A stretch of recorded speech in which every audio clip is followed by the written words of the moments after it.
Dapatkan hadiah wang tunai terkumpul RM10,000 Malaysia sepanjang siaran langsung bersama kami mengikut terma dan syarat. Kita jumpa nanti.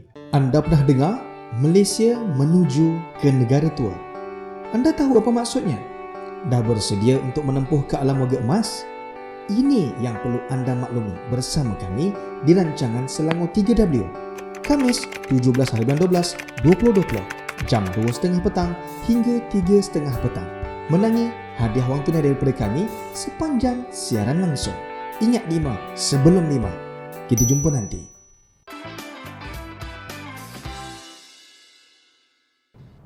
Mampukah pesona Negrata dilakukan terhadap penjenayah? Ketua Polis Negara Abdul Hamid Bado berkata pihaknya mencadangkan kepada Jabatan Immigration Malaysia agar ketua sindiket jenayah skam dan maksiat warga asing di negara ini diisytiharkan sebagai pesona Negrata. Menurut beliau, pihaknya akan mengenal pasti mana-mana penjenayah warga asing untuk dirujuk kepada Jabatan Immigration bagi dikenakan tindakan. Kami akan cadang kepada Jabatan Immigration untuk penjenayah warga asing ini dikenakan pengisytiharan persona non grata berkenaan setelah mereka dikenal pasti terlibat dalam kegiatan haram ini. Dengan harapan mereka tidak boleh lagi masuk ke Malaysia, seumur hidup mereka tidak boleh masuk ke negara ini, katanya pada sidang media Lapor Bernama TV. Sementara itu, Timbalan Ketua Pengarah Operasi Jabatan Immigration Muhammad Fauzi Isa menjelaskan apabila seseorang warga asing sudah diisytihar persona non grata, maka dia dilarang memasuki Malaysia seumur hidupnya. Bila dia tidak dibenarkan masuk, dia tidak dapat kemudahan immigration yang diberikan kepada setiap warga asing seperti mohon visa atau memohon permit kerja. Ia tidak dibenarkan. Hendak masuk pun tidak boleh, tegasnya. Bila dia tak boleh dibenarkan masuk, so apa juga kemudahan immigration yang kita berikan kepada foreigner, dia tak akan dapat lah. So contoh dia kalau dia mohon visa, dia mohon permit kerja, tapi nak masuk pun tak boleh, so no point lah. Warga asing yang memasuki negara ini secara tidak sah adalah melakukan kesalahan di bawah Akta Immigration 1959-1963 dan akan disenarai hitamkan. Menurut beliau, kesalahan menceroboh boleh dikenakan tindakan persona non grata dan pengisytiharan itu telah lama dilaksanakan sejak penguatkuasaan akta berkenaan. Persona non grata adalah orang yang tidak dapat diterima oleh sesebuah negara selama-lamanya setelah didapati bersalah melakukan kesalahan jenayah yang tidak dapat dimaafkan semasa dia berada di sesebuah negara. Walaupun kenyataan Hamid ini wajar disambut baik oleh warga Malaysia, tetapi ia masih tidak dapat mematikan keraguan bahawa penjenayah masih boleh memasuki negara ini jika penguatkuasa tidak benar-benar bersih daripada unsur-unsur rasuah dan penyalahgunaan kuasa.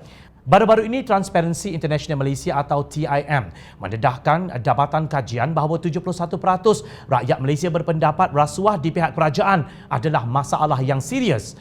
Menurut Presidennya Dr. Muhammad Mohan, daripada semua institusi awam, ramai berpendapat bahawa kumpulan berikut menduduki ranking teratas persepsi rasuah. Kumpulan tersebut ialah Ahli Parlimen 36%, Polis 30%, manakala Pegawai Kerajaan 28%. Seolah-olah mengiyakan kajian tersebut. Baru-baru ini, rakyat dikejutkan dengan penahanan dan dakwaan seramai 63 orang terdiri 38 pegawai immigration, ejen 16 dan orang awam 9 orang pada 16 November lalu. Pegawai immigration yang ditahan didakwa terbabit dalam sindiket salah guna cop keluar masuk di sempadan negara. Mereka hidup kaya raya dengan hasil rasuah tersebut dengan memiliki kenderaan mewah. Kemudian, pada 29 November, 9 anggota polis dan seorang awam ditangkap kerana mengedar dadah di dalam lokap di Ibu Pejabat Polis Daerah IPD, Kota Tinggi.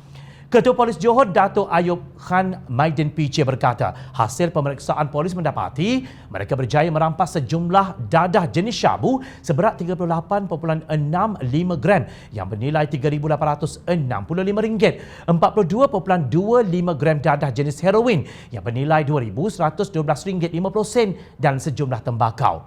Tetapi yang paling memeranjatkan adalah Suruhanjaya Penjagaan Rasuah Malaysia SPRM melepaskan bekas Menteri Wilayah Persekutuan Datuk Seri Tengku Adnan Tengku Mansur dari pertuduhan rasuah DNAA yang membabitkan suapan yang bernilai RM1 juta.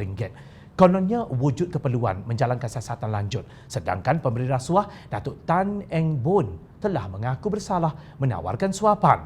Justru rakyat akan terus memerhati sejauh mana berkesannya tindakan Personel Nanggrata terhadap penjenayah asing ini dalam suasana kegiatan rasuah yang masih bermaharajalela.